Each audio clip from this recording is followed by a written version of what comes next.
ಒಬ್ರಿಗೆ ಸ್ಕೂಲಲ್ಲಿದ್ದಾಗ ಲವ್ ಆಗುತ್ತೆ, ಇನ್ನೊಬ್ರಿಗೆ ಕಾಲೇಜಲ್ಲಿದ್ದಾಗ ಲವ್ ಆಗುತ್ತೆ. ಪ್ರೇಮ ಬರಹ ಕಾನ್ಸೆಪ್ಟ್ನ ತಲೆಯಲ್ಲಿ ಇಟ್ಕೊಂಡು ಲವ್ ಸೀಸನ್ಸ್ ನಿಮ್ಮ ಜೀವನದಲ್ಲಿ ಲವ್ ಸೀಸನ್ಸ್ ಆಗಿದೆಯಾ? ಹುಡುಗ ನನಗೆ ಹೀಗಿರಬೇಕು ಹಾಗಿರಬೇಕು ಡ್ರೀಮ್ ಬಾಯ್ ಅಂತೆಲ್ಲ ಇಲ್ಲ. ನಿಮ್ಮ ಪ್ರಕಾರ ಪ್ರೀತಿ ಅಂದರೆ ಏನು? ಬೇರೆ ಬೇರೆ ಬೇರೆ ರೀತಿಯಲ್ಲಿ ಪ್ರೀತಿ ಆಗುತ್ತೆ, ಹೇಗೇಗೋ ಪ್ರೀತಿ ಆಗುತ್ತೆ. ಲವ್ ಇಸ್ ಬ್ಲೈಂಡ್ ಅಂತಾರಲ್ಲ. ಮಧುರ ಪದಗಳ ಪ್ರಾಸಬದ್ಧ ಹಾಡುವಲ್ಲ. ಎಸ್, ನೀವು ನೋಡ್ತಾ ಇದ್ದೀರಾ StateNews.live. ನಾನು ಕಲಾನ್ವಿತಾ ಜೈನ್ ಕೆರ್ವಾಶೆ. ನನ್ನ ಜೊತೆ ಇದೀಗ ಲವ್ ಸೀಸನ್ ಸಿನಿಮಾದ ನಾಯಕ ನಟಿ ಇದ್ದಾರೆ, ದಿಯಾ ಅವರು. ಬನ್ನಿ ಅವ್ರ ಜೊತೆ ಮಾತನಾಡಿಸ್ತಾ ಹೋಗೋಣ. ಮೊದಲಿಂದಾಗಿ ಹಾಯ್, ಹೇಗಿದ್ದೀರಾ? ನಾನು ಸೂಪರ್, ನೀವು ಹೇಗಿದ್ದೀರಾ? ನಾನು ಸೂಪರ್ ಆಗಿದ್ದೀನಿ. ಲವ್ ಸೀಸನ್ ನಿಮ್ಮ ಚೊಚ್ಚಲ ಸಿನಿಮಾ, ಏನು ಹೇಳ್ತೀರಿ? ಎಷ್ಟು ಎಕ್ಸೈಟೆಡ್ ಆಗಿದ್ದೀರಿ ಅನ್ನೋದು? ಎಕ್ಸೈಟ್ಮೆಂಟಿಂಗ್ ತುಂಬ ಇದೆ, but at the same time nervous ತುಂಬ ಇದೆ ಈಗ. ಬಿಕಾಸ್ ಇದೇ July 3 ಬರ್ತಿದೆ. ಜನ ಹೇಗೆ ರಿಸೀವ್ ಮಾಡ್ಕೊಳ್ತಾರೆ ನಮ್ಮ ಸಿನಿಮಾ, ಎಲ್ಲ ಹೊಸಬ್ರು, ಹೊಸ ತಂಡ, ತುಂಬ ಕಷ್ಟಪಟ್ಟು ಇಷ್ಟಪಟ್ಟು ಮಾಡಿದ್ದೀವಿ. ಸೊ ಈಗ ನಮ್ಮ ಜನ ಹೇಗೆ ತಗೊಳ್ತಾರೆ, ಅವರ ಒಂದು ಪ್ರೋತ್ಸಾಹ ಸಪೋರ್ಟ್ ತುಂಬ ಇಂಪಾರ್ಟೆಂಟ್ ನಮಗೆ. ಸೊ ಅದರದ್ದು ಒಂದು ನರ್ವಸ್, ಎಕ್ಸೈಟಿಂಗಿಂತ ಜಾಸ್ತಿ ನರ್ವಸ್ ಇದೆ ಈಗ. So let's see. ಏನು ಲವ್ ಸೀಸನ್ಸ್ ಅಂದರೆ ಏನು? ಈ ಸಿನಿಮಾದಲ್ಲಿ ನಿಮ್ಮ ಪಾತ್ರ ಏನು ಅಂತ? ಯಾಕಂದರೆ ಲವ್ ಅನ್ನುವಂಥದ್ದು ಎಲ್ಲರಲ್ಲೂ ಫಸ್ಟ್ ಲವ್ ಎಲ್ಲ ಆಗೇ ಇರುತ್ತೆ. ಏನಿದು ಸೀಸನ್ ಪ್ರಕಾರ? ಏನದು ಟೈಟಲೇ ಒಂಥರ ವಿಭಿನ್ನವಾಗಿದೆ, ಲವ್ ಸೀಸನ್ ಅನ್ನುವಂಥದ್ದು. ನಿಮ್ಮ ಪಾತ್ರದ ಬಗ್ಗೆ ಹೇಳಿ. ನನ್ನ ಪಾತ್ರ ಮೇರಿ ಅಂತ, ಕ್ರಿಶ್ಚಿಯನ್ ರೋಲ್ ನಂದು. ತುಂಬ ಮೃದು ಸ್ವಭಾವ, ಎಲ್ಲರ ಮನಸ್ಸಿಗೂ ಮುಟ್ಟುವಂಥ ಪಾತ್ರ. ಈ ಥರ ಒಂದು ಹೆಣ್ಮಗು, ನನ್ನ ತಂಗಿ ಅಥವಾ ನನ್ನ ಗರ್ಲ್ ಫ್ರೆಂಡ್ ನಮ್ಮ ಮನೇಲಿ ಈ ಥರ ಒಬ್ಬರು ಇದ್ದರೆ ಎಷ್ಟು ಚೆಂದ ಇರುತ್ತೆ. ಏನು ತುಂಬ ಹತ್ತಿರ ಆಗುವಂಥದ್ದು ಪಾತ್ರ ನಂದು. ತುಂಬ ಸೆನ್ಸಿಟಿವ್ ರೋಲು, ಅಷ್ಟೇ ತುಂಬ ಜವಾಬ್ದಾರಿಯಿಂದ, ಸದಾ ಪಾಸಿಟಿವ್, ಸದಾ ಒಳ್ಳೆಯದನ್ನೇ ಬಯಸುವಂಥ ಪಾತ್ರ ನಂದು ಮೇರಿ ಅಂತ. ಇನ್ನು ಲವ್ ಸೀಸನ್ಸ್ ಅಂತಂದಾಗ ಈಗ ನಮ್ಮೆಲ್ಲರ ಲೈಫಲ್ಲೂ ಪ್ರೀತಿ ಅನ್ನೋದು ಬೇರೆ ಬೇರೆ ಭಾವನೆಗಳಲ್ಲಿ ಹೋಗ್ತಿರುತ್ತೆ. ಒಬ್ರಿಗೆ ಸ್ಕೂಲಲ್ಲಿದ್ದಾಗ ಲವ್ ಆಗುತ್ತೆ, ಇನ್ನೊಬ್ರಿಗೆ ಕಾಲೇಜಲ್ಲಿದ್ದಾಗ ಲವ್ ಆಗುತ್ತೆ, ಮದುವೆ ಇನ್ಯಾರನ್ನೂ ಆಗ್ತಾರೆ. ಈ ಥರ ಒಂದು ಪ್ರೀತಿಯಲ್ಲಿ ಒಂದಷ್ಟು ವೇರಿಯೇಷನ್ಸ್ ಇದೆ. ಸೊ ಆ ಕಾನ್ಸೆಪ್ಟ್ನ ತಲೆಯಲ್ಲಿ ಇಟ್ಕೊಂಡು ಲವ್ ಸೀಸನ್ಸ್ ಅಂತ ಇಟ್ಟಿರೋದು. ನಿಮ್ಮ ಜೀವನದಲ್ಲಿ ಲವ್ ಸೀಸನ್ಸ್ ಆಗಿದೆಯಾ? ಒಂದು ಮೊದಲನೆಯ ಪ್ರೀತಿ ಬಗ್ಗೆ ಹೇಳಿ. ಸದ್ಯಕ್ಕೆ ನನ್ನ ಲೈಫಲ್ಲಿ ಲವ್ ಸೀಸನ್ನೂ ಆಗಿಲ್ಲ, ಮೊದಲನೇ ಪ್ರೀತಿನೂ ಆಗಿಲ್ಲ. ಮುಂದೆ ನೋಡೋಣ. ಓಕೆ, ನಿಮ್ಮ ಪ್ರಕಾರ ಪ್ರೀತಿ ಅಂದರೆ ಏನು? ಲವ್ ಅಂದರೆ ಏನು? ಏನು ಡೆಫಿನೇಷನ್ ಕೊಡ್ತೀರಿ? ಲವ್ ಈಸ್ ನಂಬಿಕೆ ಅಂತಲೇ ನಾನು ಹೇಳ್ಬೋದು. ಬಿಕಾಸ್ ಯಾರ್ಯಾರಿಗೆ ಯಾವಾಗ ಯಾವ ರೀತಿಯಲ್ಲಿ ಪ್ರೀತಿ ಹುಟ್ಟುತ್ತೆ ಅಂತ ಹೇಳೋಕ್ಕಾಗಲ್ಲ. ಒಂದು ಅಪ್ರೋಚಿಂಗ್ ಅನ್ನೋದಿಲ್ಲ ಪ್ರೀತಿಗೆ. ಬೇರೆ ಬೇರೆ ಬೇರೆ ರೀತಿಯಲ್ಲಿ ಪ್ರೀತಿ ಆಗುತ್ತೆ, ಹೇಗೇಗೋ ಪ್ರೀತಿ ಆಗುತ್ತೆ. ಲವ್ ಇಸ್ ಬ್ಲೈಂಡ್ ಅಂತಾರಲ್ಲ. ಸೊ ಹಾಗಾಗಿ ಒಂದು ಪ್ರೀತಿ ಒಂದು ಸ್ಟ್ಯಾಂಡ್ ಆಗೋದು ಒಂದು ನಂಬಿಕೆ ಮೇಲೆ. ನಂಬಿಕೆ ಈಸ್ ಮೇಯ್ನ್ ಪಿಲ್ಲರ್. ಸೊ ನನ್ನ ಪ್ರಕಾರ ಯಾರೇ ಪ್ರೀತಿ ಮಾಡಿದ್ರು, ಏನೇ ಮಾಡಿದ್ರು, ನಂಬಿಕೆ ಇರಬೇಕು. ಆ ನಂಬಿಕೆನ ಉಳಿಸ್ಕೊಳ್ಬೇಕು. ಸೊ ನಂಬಿಕೆ ಅನ್ನೋದು ಖಂಡಿತ ಒಂದು ಪ್ರೀತಿಲಿ ಮುಖ್ಯ ಆಗೇ ಆಗುತ್ತೆ. ಓಕೆ, ಲವ್ ಅಂತ ಅಂದರೆ ಈಗ ನೀವು ಈಗಲೇ ಹೇಳಿದ್ರಿ ಮಾತಾಡ್ತಾ, ನನಗಂತೂ ಲವ್ ಆಗಿಲ್ಲ ಇಲ್ಲಿ ತನಕ ಅಂತ. ಓಕೆ, ಮದುವೆ ಆಗೋ ಹುಡುಗ ಹೆಂಗಿರಬೇಕು ಅಂತ ಎಕ್ಸ್ಪೆಕ್ಟ್ ಮಾಡ್ತೀನಿ? ಸದ್ಯಕ್ಕೆ ಏನೂ ಎಕ್ಸ್ಪೆಕ್ಟೇಷನ್ ಇಲ್ಲ. ಬಿಕಾಸ್ ನಾನು ಯಾವಾಗಲೂ ಫ್ಲೋಲ್ ಹೋಗ್ತೀನಿ, ಏನು ಬರುತ್ತೆ ಅದನ್ನು ತೊಗೊಂಡು ಹೋಗ್ತೀನಿ. ಇನ್ನು ಹುಡುಗ ನನಗೆ ಹೀಗಿರಬೇಕು ಹಾಗಿರಬೇಕು ಡ್ರೀಮ್ ಬಾಯ್ ಅಂತೆಲ್ಲ ಇಲ್ಲ. ಒಳ್ಳೆ ಮನಸ್ಥಿತಿ ಇದ್ದು, ನನ್ನ ಒಂದು ಸೆಲ್ಫ್ ರೆಸ್ಪೆಕ್ಟ್ ಅಥವಾ ನನ್ನ ಒಂದು ಯೋಚನೆಗಳಿಗೆ ಅಡ್ಡಿ ಆಗದೆ ಇರೋ ಹಾಗೆ, ನನ್ನ ಮನಸ್ಸಿಗೆ ನೋವು ಕೊಡದೆ ಒಂದು ಒಳ್ಳೆ ವ್ಯಕ್ತಿತ್ವ ಆಗಿದ್ರೆ ಸಾಕು. Okay, nice. ಈಗ ಇವತ್ತಷ್ಟೇ ಲವ್ ಸೀಸನ್ ಸಿನಿಮಾದ ಒಂದು ಸಾಂಗ್ಗಳು ನಾವು ನೋಡಿದ್ವಿ, ಎಲ್ಲ ಆಲ್ರೆಡಿ ರಿಲೀಸ್ ಆಗಿದ್ದು. ಬಟ್ ಇವತ್ತು ಸಾಹಿತ್ಯಕಾರರು ಕೂಡ ಬಂದಿದ್ರು ಅನ್ನುವಂಥದ್ದು. ಅವರ ಜೊತೆ ಅವರ ಸಾಹಿತ್ಯವನ್ನು ಅಂದರೆ ಈಗ ಕೆ ಕಲ್ಯಾಣ್ ಸರ್ ಅವರ ಸಾಹಿತ್ಯವನ್ನು ನಾವು ತುಂಬ ಕೇಳಿದವರು, ಅದನ್ನು ಯಾವಾಗಲೂ ಕೂಡ ಹಾಡ್ತಾ ಗುಣಗ್ತಾ ಇರೋರು. ಸೊ ಅವರು ನಿಮ್ಮ ಸಿನಿಮಾಕ್ಕೆ ಸಾಹಿತ್ಯವನ್ನು ಬರೆದಿದ್ದಾರೆ ಅಂತ ಅಂದಾಗ ಎಷ್ಟು ಖುಷಿ ಆಯಿತು. ಹಾಡುಗಳನ್ನು ಕೇಳಿ ಎಷ್ಟು ಸಂಭ್ರಮಿಸಿದ್ರಿ. ನೀವು ಕೂಡ ಆ ಹಾಡುಗಳಲ್ಲಿ ಏನೋ ಪಾತ್ರಧಾರಿಯಾಗಿದ್ದೀರಿ. ಸೊ ಅದ್ರ ಬಗ್ಗೆ ಹೇಳಿ. ಮೊದಲಿಗೆ ಕೆ ಕಲ್ಯಾಣ್ ಸರ್ ಅಂದಾಗಲೇ ಒಂಥರ ರೋಮಾಂಚನ ಆಯಿತು. ಬಿಕಾಸ್ ನಾವು ಹುಟ್ಟಿನಿಂದಲೂ ಎಷ್ಟೋ ಹಾಡುಗಳನ್ನ ನಾವು ಕೇಳ್ಕೊಂಡು ಬೆಳೆದಿದ್ದು. ಸೊ ಅವರು ನಮ್ಮ ಸಿನಿಮಾದಲ್ಲಿ, ನಮ್ಮ ಒಂದು ಫಸ್ಟ್ ಡೆಬ್ಯೂ ಸಿನಿಮಾದಲ್ಲಿ ಅವರ ಒಂದು ಬರಹ, ಅವರ ಒಂದು ಗೀತೆ ನಮ್ಮ ಸಿನಿಮಾದಲ್ಲಿ ಅಂದಿದ ತಕ್ಷಣ ತುಂಬ ಖುಷಿ ಆಯಿತು. ಸೊ ನಮಗೆ ಪ್ರೈಡ್ ಅಂತಲೇ ಹೇಳ್ಬೋದು. ಅವರು ಒಪ್ಕೊಂಡು ನಮ್ಮ ಸಿನಿಮಾಗೆ ಒಂದು ಬರವಣಿಗೆ ಕೊಟ್ಟಿದ್ದು ಬಹಳ ಖುಷಿ ಇದೆ. ಆ ಹಾಡು ನನಗೆ ಸಿಕ್ಕಿದ್ದು ಇನ್ನೂ ಡಬಲ್ ಧಮಾಕ ಥರ ಖುಷಿ ಇದೆ. ಆ್ಯಂಡ್ ಮಳೆಯಾಗೋ ಮೊದಲೇ ಸಾಂಗು ಮತ್ತು ಬಣ್ಣದ ಬದುಕು ಎರಡೂ ಜಾನರ್ ಡಿಫ್ರೆಂಟ್ ಜಾನರ್. ಇದು ಒಂದು ಪ್ರೀತಿ ಎಕ್ಸ್ಪ್ರೆಸ್ಸಿಂಗ್ ಆದರೆ ಅದು ಒಂದು ಫೇಲ್ಯೂರ್ ಅಥವಾ ಲೈಫಲ್ಲಿ ಕುಗ್ಗಿದಾಗ ಹೇಗೆ ಅನ್ನೋದು ಎರಡೂ ಜಾನರ್ ಡಿಫ್ರೆಂಟ್ ಜಾನರ್. ಅದು ನನಗೆ ಸಿಕ್ಕಿದ್ದು ತುಂಬ ತುಂಬ ಖುಷಿ ಇದೆ. ಆ್ಯಂಡ್ ಅದು ಗೊತ್ತಿಲ್ಲ ಆರ್ಗ್ಯಾನಿಕ್ಕಾಗೋ ಅದು ಯಾರು ಹೀಗೆ ಬರಲಿ ಇದೇ ಥರ ಬೇಕು ಅಂತ ಶತಾಯ ಗತಾಯ ಪ್ರಯತ್ನ ಪಡದೆ ಆರ್ಗ್ಯಾನಿಕ್ಕಾಗಿ ಸಿಕ್ಕಿರೋದು ನಮ್ಮ ಸಿನಿಮಾಗೆ. ಎಲ್ಲ ಹಾಡುಗಳು ಅಷ್ಟೇ, 5 ಹಾಡುಗಳಿದೆ, ಒಂದಕ್ಕಿಂತ ಒಂದು ವಿಭಿನ್ನವಾದ ಶೈಲಿಯ ಹಾಡುಗಳು. ತುಂಬ ತುಂಬ ಚೆನ್ನಾಗಿ ಬಂದಿದೆ. ಪ್ರಮೋದ್ ಮಾವತಿ ಸರ್ ಹಾಗೆ ಕೆ ಕಲ್ಯಾಣ್ ಸರ್, ಹರ್ಮನ್ ಮಲಿಕ್ ಸರ್ ಹಾಡಿದ್ದಾರೆ. ತುಂಬ ಖುಷಿ ಇದೆ. ನಮಗೆ ಸಾಂಗ್ಸಲ್ಲಂತೂ ವೆರಿ ಸ್ಯಾಟಿಸ್ಫೈಡ್. ನಮಗೆ ಇದಿನ್ನೊಂಚೂರು ಚೆನ್ನಾಗಿರಬೇಕಿತ್ತು ಅಥವಾ ಇದು ಹೀಗಿತ್ತು.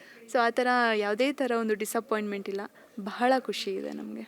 ಓಕೆ, ಈಗ ಹೊಸ ಪ್ರತಿಭೆ ಅಂತಂದಾಗ ಅಲ್ಲಿ ಚೆನ್ನಾಗಿರುತ್ತೆ. ಈಗ ಅಫ್ಕೋರ್ಸ್ ಜನ ಹೇಗೆ ಅಂದರೆ ಕತೆ ಚೆನ್ನಾಗಿತ್ತು ಅಂತಂದರೆ ಖಂಡಿತ ಥಿಯೇಟರ್ಗೆ ಬರ್ತಾರೆ. ಆದರೆ ಇತ್ತೀಚಿನ ದಿನಗಳಲ್ಲಿ ಥಿಯೇಟರ್ಗೆ ಜನ ಬರಲ್ಲ ಅಂತ ಹೇಳ್ತಾರೆ. ಆದರೆ ಎಷ್ಟೇ ದೊಡ್ಡ ಹೀರೋ ಆಗಿದ್ರೂ ಕೂಡ ಕತೆ ಚೆನ್ನಾಗಿಲ್ಲ ಅಂತಂದರೆ ಖಂಡಿತ ಬರೋದೇ ಇಲ್ಲ. ಕತೆ ಚೆನ್ನಾಗಿತ್ತು ಅಂದರೆ ಬರ್ತಾರೆ. ಅದಕ್ಕೆ ಸಾವಿರಾರು ಎಕ್ಸಾಂಪಲ್ಸ್ ಇದೆ. ಈಗ ಇತ್ತೀಚೆಗೆ ಬೇರೆ ಬೇರೆ ಭಾಷೆಗಳಲ್ಲಿ ರಿಲೀಸ್ ಆಗುವಂಥ ಸಿನಿಮಾಗಳು ಅಥವಾ ನಮ್ಮ ಭಾಷೆಯಲ್ಲಿ ರಿಲೀಸ್ ಆಗುವಂಥ ಸಿನಿಮಾಗಳು ಆಗಿರಬಹುದು. ಸೊ ಈಗ ನೀವು ಕೂಡ ಎಲ್ಲರೂ ಹೊಸಬ್ರೆ. ಸೊ ಹೇಗಿದೆ ಅಂದರೆ ಆ ನರ್ವಸ್ನೆಸ್ ಇದೆಯಾ? ಸಕ್ಸಸ್ ಆಗುತ್ತೆ ಅಂತ ಅನಿಸುತ್ತಾ ನಿಮಗೆ? ಒಂದು ಸ್ಟ್ರಾಂಗ್ ಗಟ್ಸ್ ಇದೆ ಡೆಫಿನೆಟ್ಲಿ. ಬಿಕಾಸ್ ಈಗ ಒಂದು ಸಿನಿಮಾನ ನೋಡಬೇಕು, ಈಗ ನಾನೇ ಆಗಲಿ ಒಂದು ಸಿನಿಮಾನ ಹೋಗಬೇಕು ನೋಡಬೇಕು ಅಂದರೆ ಸ್ಟೋರಿ ತುಂಬ ಚೆನ್ನಾಗಿದ್ದಾಗ ಕಂಟೆಂಟ್ ವೈಸ್ ಎಲ್ಲ ಇದ್ದಾಗ ನಾನು ಸಜೆಸ್ಟ್ ಮಾಡ್ತೀನಿ, ಇದು ತುಂಬ ಚೆನ್ನಾಗಿದೆ ಹೋಗಿ ನೋಡಿ ಅಂತ ನನ್ನ ಫ್ರೆಂಡ್ಸ್ ಫ್ಯಾಮಿಲಿ. ಇನ್ ಕೇಸ್ ಅದು ಅಷ್ಟಕ್ಕಷ್ಟೇ ಚೆನ್ನಾಗಿಲ್ಲ ಅಂದರೆ ನಾನು ಯಾರಿಗೂ ಸಜೆಸ್ಟ್ ಮಾಡೋಕ್ಕೆ ಹೋಗಲ್ಲ. ಸೊ ಆ ಪಟ್ಟಿಯಲ್ಲಿ ನಮ್ಮ ಸಿನಿಮಾ ಒಂದಾಗುತ್ತೆ ಅನ್ನೋ ಒಂದು ಕಾನ್ಫಿಡೆನ್ಸ್ ಇದೆ. ಬಿಕಾಸ್ ನಮ್ಮ ಕಂಟೆಂಟ್, ನಮ್ಮ ಹಾಡುಗಳಿಗಾಗಲೇ ನೋಡಿರ್ತೀರ. ಸೊ ಎಲ್ಲೂ ಈ ಥರ ತೆಗೆದಾಕೋ ರೀತಿಯಲ್ಲಿ ನಮ್ಮ ಸಿನಿಮಾ ಇಲ್ಲ, ತುಂಬ ಚೆನ್ನಾಗಿ ಬಂದಿದೆ. ಆ್ಯಂಡ್ ನಮ್ಮ ಸಿನಿಮಾ ಅಥವಾ ನಮ್ಮ ಇಂಡಸ್ಟ್ರಿಯಲ್ಲಿ ಏನು ಕೊರತೆ ಅಂದರೆ ಹೊಸಬ್ರ ಕೊರತೆ, ಎಸ್ಪೆಷಲಿ ಡೈರೆಕ್ಟರ್ಸು ಅಥವಾ ಹೊಸತನಕ್ಕೆ ಸ್ಪೇಸ್ ಕೊಟ್ಟಾಗ ಏನೋ ಒಂದು ಹೊಸತನ ಬರುತ್ತೆ, ಹೊಸಬ್ರಿಗೆ ಹೆಚ್ಚು ಅವಕಾಶಗಳು ಸಿಗಬೇಕು. ಕಂಪೇರ್ ಟು ಅದರ್ ಇಂಡಸ್ಟ್ರಿಯಲ್ಲಿ ನೋಡಿದಾಗ ಯಾರೋ ಒಬ್ಬರು ಇಬ್ಬರು ಅಂತ ನಿಮ್ಗೆ ಸಿಗಲ್ಲ. ಯಾರೇ ನೀವು ನೆನೆಸ್ಕೊಂಡ್ರು ನಿಮ್ಗೊಂದು ಲಿಸ್ಟೇ ಸಿಗುತ್ತೆ, ಡೈರೆಕ್ಟರ್ಸ್ ಆಗಿರ್ಬೋದು, ಆರ್ಟಿಸ್ಟ್ಗಳಾಗಿರ್ಬೋದು. ನಮ್ಮ ಸ್ಯಾಂಡಲ್ವುಡ್ಡಲ್ಲಿ ಅದೊಂದು ಸ್ವಲ್ಪ ಕೊರತೆ ಇದೆ. ಸೊ ಹೊಸತನಕ್ಕೆ ಹೊಸಬ್ರಿಗೆ ಹೆಚ್ಚು ಅವಕಾಶಗಳು ಸಿಕ್ಕಾಗ ಒಳ್ಳೊಳ್ಳೆ ಸಿನಿಮಾಗಳು ಬರುತ್ತೆ ಅಂತ ನಾನು ಹೇಳ್ಬೋದು. ಆ್ಯಂಡ್ ನಮ್ಮ ಸಿನಿಮಾ ನಿಜವಾಗ್ಲೂ ನಾನು ನಮ್ಮ ಸಿನಿಮಾ ಅಂತ ನಾನು ಹೇಳ್ತಿಲ್ಲ, ಆ್ಯಸ್ ಎ ಆಡಿಯನ್ ಆಗಿ ತುಂಬ ಚೆನ್ನಾಗಿ ಬಂದಿದೆ. ತುಂಬ ವಿಭಿನ್ನವಾದ ಶೈಲಿ ನಮ್ಮ ಸಿನಿಮಾ. ಯಾಕೆ ಹೇಳ್ತೀನಿ ಅಂದರೆ ಹೊರಗಡೆ ಸೊಸೈಟಿಯಲ್ಲಿ ಏನೇನು ಒಂದಷ್ಟು ಬೇರೆ ಬೇರೆ ಅವರವರ ಜೀವನದಲ್ಲಿ ಹೇಗೆ ನಡೀತಿರುತ್ತೆ ಸಿಚುವೇಶನ್ಸ್, ಅದನ್ನೇ ಇಟ್ಕೊಂಡು ಮಾಡಿದಂಥ ಸಿನಿಮಾ. ಅಂದರೆ ಯಾರೇ ನೋಡಿದ್ರೂ ನಮ್ಮ ಸಿನಿಮಾನ ಕನೆಕ್ಟ್ ಆಗ್ತಾರೆ. ನನ್ನ ಲೈಫಲ್ಲೂ ಹೀಗಾಗಿತ್ತು ಅಥವಾ ನನ್ನ ಸ್ನೇಹಿತರ ಲೈಫಲ್ಲಿ ಹೀಗಾಗಿತ್ತು, ಆ ಥರ ಒಂದು ಕಂಪೇರ್ ಮಾಡ್ಕೊಳ್ಳೋ ಒಂದಷ್ಟು ಒಳ್ಳೊಳ್ಳೆ ಅಂಶಗಳು ನಮ್ಮ ಸಿನಿಮಾದಲ್ಲಿದೆ. ಸೊ ಹಾಗಾಗಿ ಜನ ಬಂದು ನೋಡಿದಾಗ ನಿಜವಾಗ್ಲೂ ಇಷ್ಟಪಡ್ತಾರೆ ಅಂತ ನಾನು ಹೇಳ್ಬೋದು. ಓಕೆ, ಯಾಕೆ ದಿಯಾ ಅವರಿಗೆ ನಟನೆಗೆ ಬರಬೇಕು ಅಂತ ಅನಿಸಿದ್ದು? ಯಾಕೆ ನಾಯಕಿ ಆಗಬೇಕು ಅಥವಾ ನಾನು ನಟನೆಯಲ್ಲಿ ತೊಡಗಿಸಿಕೊಳ್ಳಬೇಕು ಅಂತ ಅನಿಸಿದ್ದು ಯಾಕೆ? ಯಾರಾದರೂ ಇನ್ಸ್ಪಿರೇಷನ್ ಇದ್ದಾರಾ ಹೇಗೆ ಅಂತ? ಖಂಡಿತ ಯಾರೂ ಇಲ್ಲ, ನನಗೆ ನನ್ನ ತಾಯಿನೇ ಇನ್ಸ್ಪೈರೇಷನು. ಸೊ ನನಗೆ ಇದು ಏನು ಚಿಕ್ಕಂದಿನಿಂದಲೂ ನನಗೇನಿದು ಡ್ರೀಮ್ ಅಲ್ಲ ಬರಬೇಕು, ಆರ್ಟಿಸ್ಟ್ ಆಗಬೇಕು ಅನ್ನೋದು. ನಾನು ನಮ್ಮ ಅಕ್ಕ ಅಣ್ಣ ಸ್ವಲ್ಪ ಟಾಪರ್ಸ್, ಎಜುಕೇಷನಲ್ಲಿ ತುಂಬ ಫಾರ್ವರ್ಡೆಡ್ ಅವರು. ಅಂದರೆ ವಾಶ್ರೂಮ್ಗೆ ಹೋಗಲಿ, ಬ್ರಷ್ ಮಾಡ್ತಿರ್ಲಿ, ಬುಕ್ ಇಟ್ಕೊಂಡು ಹೋಗೋದು ಬರೋದು. ನನಗೆ ಅವ್ರು ನೋಡಿನೇ ಅರ್ಧ ಇರಿಟೇಷನ್ ಸ್ಟಡೀಸ್ ಮೇಲೆ. ಅಂದರೆ ನನಗೂ ಅವ್ರಿಗೂ ಸ್ವಲ್ಪ ಏಜ್ ಡಿಫ್ರೆನ್ಸ್ ಇದೆ. ಸೊ ಹಾಗಾಗಿ ಯಾಕೆ ಎಲ್ಲ ಎಜುಕೇಷನ್ ಅಷ್ಟು ಇಂಪಾರ್ಟೆಂಟಾ? ಸೊ ನಮ್ಮ ಫ್ಯಾಮಿಲಿಯೆಲ್ಲ ಸ್ವಲ್ಪ ಎಜುಕೇಷನ್ ಬ್ಯಾಕ್ಗ್ರೌಂಡಾಗ ನಾನು ಆಗಲೇ ಫಿಕ್ಸ್ ಆಗಿದ್ದೆ, ಓಕೆ ಎಜುಕೇಷನ್ ಬಿಟ್ಟು ಬೇರೆ ಫೀಲ್ಡ್ ಏನಾದರೂ ಚೂಸ್ ಮಾಡ್ಕೊಬೇಕು. ನಮ್ಮ ಫ್ಯಾಮಿಲಿ ಅಥವಾ ನೇಟಿವ್ ಯಾರು ಏನು ಆ ಫೀಲ್ಡ್ಗೆ ಹೋಗಿರೋದಿಲ್ಲ ಅದನ್ನು ನಾನು ಚೂಸ್ ಮಾಡ್ಕೊಳ್ಬೇಕು ಅನ್ನೋದೊಂದು ತಲೆಯಲ್ಲಿತ್ತು. ಚಿಕ್ಕಾಗ್ಲಿದ್ಲೇ ನನಗೆ ಅದೊಂದು ಕ್ಲಾರಿಟಿ ಇತ್ತು. ಯಾವಾಗ ನಾನೊಂದು ಹೈಸ್ಕೂಲ್ PU ಹೀಗೆ ಬಂದೆ, ಆವಾಗ ಓಕೆ ಯಾಕೆ ಟ್ರೈ ಮಾಡಬಾರ್ದು, ನನ್ನ ಇದರಲ್ಲಿ ಯಾರೂ ಅಷ್ಟಕ್ಕೆ ಯಾರೂ ಹೋಗಿಲ್ಲದೆ ಇರೋದ್ರಿಂದ ನಾನು ಯಾಕೆ ಹೋಗಬಾರ್ದು, ಪ್ರಯತ್ನ ಯಾಕೆ ಪಡಬಾರ್ದು ಅನ್ನೋ ಒಂದು ಥಾಟಿಂದ ಬಂದಿದ್ದು. ಬಟ್ ನನ್ನ ಒಂದು ಹಾರ್ಡ್ ವರ್ಕ್, ಪರಿಶ್ರಮ ಎಲ್ಲೋ ಕೈ ಹಿಡಿತಿದೆ. ಅಷ್ಟೇ. ತುಂಬ ಖುಷಿ ಇದೆ. ಓಕೆ. ಏನಾದರೂ ಇದಕ್ಕೆ ತರಬೇತಿಗಳನ್ನು ಮಾಡ್ಕೊಂಡಿದ್ರಾ ಈ ಸಿನಿಮಾಕ್ಕಾಗಿ? ಯಾವ ರೀತಿ ನಿಮ್ಮನ್ನು ನೀವು ತೊಡಗಿಸಿಕೊಂಡ್ರಿ ಅನ್ನುವಂಥದ್ದು? ಇದಕ್ಕೂ ಸಿನಿಮಾ ಶೂಟಿಂಗೂ ಮುಂಚೆನೇ ನಾವು ವರ್ಕ್ಶಾಪ್ ಎಲ್ಲ ಮಾಡ್ಕೊಂಡಿದ್ವಿ. ಸೊ ಸೆಟ್ ಟೈಮಲ್ಲಿ ನಮಗೇನು ಅಷ್ಟು ಕಷ್ಟ ಅನಿಸಲಿಲ್ಲ, ಬಿಕಾಸ್ ಮುಂಚೆನೇ ನಾವು ರಿಹರ್ಸಲ್ ಎಲ್ಲ ಮಾಡ್ಕೊಂಡಿದ್ರಿಂದ ಎಲ್ಲನೂ ಬೇಗನೆ ಮುಗಿಸ್ಕೊಂಡು ಹೋಗ್ತಿದ್ವಿ. ಅದಕ್ಕೂ ಮುಂಚೆ ತಯಾರಿ ಎಲ್ಲ ಮಾಡ್ಕೊಂಡಿದ್ವಿ, ಹೇಗೆ ಮಾಡಬೇಕು ಎಲ್ಲ ರಿಹರ್ಸಲ್ ಎಲ್ಲ ಮಾಡ್ಕೊಂಡಿದ್ವಿ. ಸೊ ಕಂಪ್ಲೀಟ್ಲಿ ಎಲ್ಲ ಪ್ರಿಪೇರ್ಡ್ ಆಗಿಯೇ ನಾವು ಸೆಟ್ಗೆ ಬಂದಿದ್ದು. ಸೊ ಎಲ್ಲೂ ನಾವು ಟೈಮ್ ತಗೊಂಡು, ಸೊ ಅದಕ್ಕೂ ಮುಂಚೆ ಸಾಕಷ್ಟು ಎಲ್ಲೆಲ್ಲಿ ಹೇಗೆ ಏನೇನು ಅನ್ನೋ ಎಲ್ಲ ಪ್ರಾಕ್ಟೀಸ್ ಎಲ್ಲ ಮಾಡ್ಕೊಂಡ್ಬಿಟ್ಟಿದ್ವಿ. ಸೊ ಅಷ್ಟು ಕಷ್ಟ ಆಗಲಿಲ್ಲ ಸೆಟ್ಟಲ್ಲಿ. ಓಕೆ. ಇನ್ನು ದಿಯಾ ಅವರಿಗೆ ಯಾರು ಸೆಲೆಬ್ರಿಟಿ ಜೊತೆ ಇವ್ರ ಜೊತೆ ನಾನು ನಟನೆ ಮಾಡಬೇಕು ಅನ್ನೋದು ಏನಾದರೂ ಇದೆಯಾ? ಡ್ರೀಮ್ ಏನಾದರೂ ಇದೆಯಾ ಅಂತ? ಇಲ್ಲ, ಸದ್ಯಕ್ಕೆ ಆ ಥರ ಡ್ರೀಮ್ ಎಲ್ಲ ಇಲ್ಲ. ಒಳ್ಳೆ ಅವಕಾಶ ಸಿಕ್ಕಿ, ಒಳ್ಳೆ ಕಾನ್ಸೆಪ್ಟು, ಒಳ್ಳೆ ಟೀಮ್ ಸಿಕ್ಕಾಗ ಮಾಡ್ತೀನಿ. ಇವ್ರ ಜೊತೆಲೇ ಪರ್ಟಿಕ್ಯುಲರ್ಲಿ ಮಾಡಬೇಕು ಅನ್ನೋ ಡ್ರೀಮ್ ಎಲ್ಲ ಇಲ್ಲ. ಕೊನೆಯದಾಗಿ ಜುಲೈ 3ಕ್ಕೆ ಸಿನಿಮಾ ರಿಲೀಸ್ ಆಗುತ್ತೆ. ಕನ್ನಡದ ಪ್ರೇಕ್ಷಕರಿಗೆ ಏನು ಕರೆಯೋಲೆಯನ್ನು ಕೊಡ್ತೀರಿ, ಏನು ಹೇಳ್ತೀರಿ? ಖಂಡಿತ. ಈಗ ನಮ್ಮ ಕನ್ನಡ ಸಿನಿಮಾಗಳ ಮೇಲೆ ಒಂದು ಸ್ವಲ್ಪ ನಂಬಿಕೆ ಕಡಿಮೆ ಆಗಿದೆ. ಸೊ ದಯವಿಟ್ಟು ನಮ್ಮ ಸಿನಿಮಾ ತುಂಬ ಚೆನ್ನಾಗಿದೆ, ಅಂದರೆ ಬಂದು ನೋಡುವಂಥ, ಈಗ ಕನ್ನಡ ಸಿನಿಮಾಗಳಲ್ಲಿ ಸ್ವಲ್ಪ ಆ ಒಂದು ನೋಡುವಂಥ ಆಸಕ್ತರು ಅಥವಾ ಒಳ್ಳೆ ಸಿನಿಮಾಗಳು ಕಡಿಮೆ ಆಗಿದೆ ಬರೋವಂಥದ್ದು. ನಮ್ಮ ಸಿನಿಮಾ ನಿಜವಾಗ್ಲೂ ತುಂಬ ಚೆನ್ನಾಗಿ ಬಂದಿದೆ. ಏನೋ ಕನ್ನಡ ಸಿನಿಮಾ ಇದ್ಯಾವುದೋ ಹೊಸಬ್ರ ತಂಡ, ಹೊಸದು ಏನೋ ಅಷ್ಟಕ್ಕಷ್ಟೇ ಇರುತ್ತೆ ಅಂತೆಲ್ಲ ಅಂದ್ಕೊಳ್ದೆ. ದಯವಿಟ್ಟು ಬನ್ನಿ, ಎಲ್ಲ ಹೊಸಬ್ರು, ಹೊಸ ತಂಡ, ಒಳ್ಳೆ ಪ್ರಯತ್ನ ಮಾಡಿದ್ದೀವಿ. ಒಂದು ನಂಬಿಕೆ ಇಟ್ಟು ಥಿಯೇಟರ್ಗೆ ಬನ್ನಿ. ಇದೇ ಜುಲೈ 3ನೇ ತಾರೀಕು ಸಿನಿಮಾ ರಿಲೀಸ್ ಆಗ್ತಿದೆ, ಆಲ್ ಓವರ್ ಕರ್ನಾಟಕ ಆಗ್ತಿದೆ. ದಯವಿಟ್ಟು ಬಂದು ಸಿನಿಮಾನ ನೋಡಿ. ನಿಮ್ಗೆ ಇಷ್ಟ ಆದರೆ ಮಾತ್ರ ನಿಮ್ಮ ಫ್ರೆಂಡ್ಸ್, ಫ್ಯಾಮಿಲಿ ಎಲ್ರಿಗೂ ಸಜೆಸ್ಟ್ ಮಾಡಿ. ಇನ್ ಕೇಸ್ ಇಷ್ಟ ಆಗಲಿಲ್ಲ ಅಂದರೆ ಖಂಡಿತ ಹೇಳಬೇಡಿ.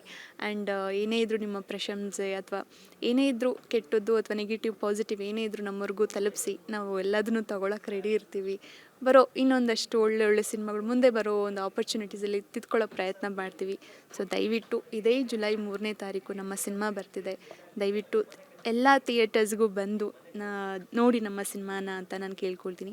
ಹಾಗೆ ನಮ್ಮ NR ಸ್ಟುಡಿಯೋ ಯೂಟ್ಯೂಬ್ ಚಾನಲ್ ಇದೆ. ನಮ್ಮ ಹಾಡುಗಳು, ನಮ್ಮ ಟೀಸರ್, ಟ್ರೈಲರ್ ಎಲ್ಲ ನಮ್ಮ NR ಸ್ಟುಡಿಯೋ ಯೂಟ್ಯೂಬ್ ಚಾನಲಲ್ಲೇ ಬರ್ತಿದೆ. ದಯವಿಟ್ಟು ನೋಡಿ, ಅದಕ್ಕೂ ಕೂಡ ನಿಮ್ಮ ಪ್ರೋತ್ಸಾಹ ಕೊಡಿ.